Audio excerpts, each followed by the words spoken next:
অবসরের পর কি করবেন আগেই জানিয়ে দিলেন বিরাট। ভারতের তারকা ব্যাটসম্যান বিরাট কোহলি আবারও তার সেরা ফর্মে ফিরে এসেছে। চ্যাম্পিয়ন ট্রফি 2025 দুর্দান্ত সেঞ্চুরি করে সমালোচকদের মুখ বন্ধ করে দিয়েছেন। এবার কোহলির ব্যাটে রান ফিরতে দেখে ভক্তরা উচ্ছ্বসিত। তবে এই উত্থানের মাঝেই বিরাট তার অবসরের পরবর্তী জীবনে পরিকল্পনা নিয়ে মুখ খুললেন।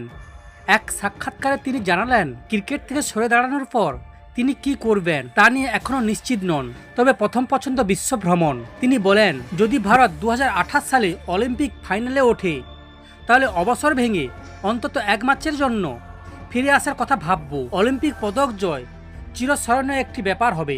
কেন এখনই অবসর নিচ্ছেন না কোহলি? চ্যাম্পিয়ন ট্রফির ফাইনালে নিউজিল্যান্ডকে হারানোর পর এটা স্পষ্ট যে কোহলি এখনো বেশ কিছুদিন আন্তর্জাতিক ক্রিকেট খেলতে চান।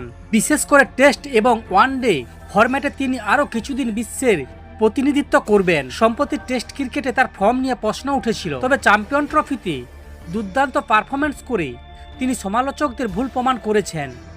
এই মুহূর্তে অবসর নিয়ে ভাবছেন না কোহলি, তবে ভবিষ্যতে একটি স্মরণীয় বিদায় নিতে চান।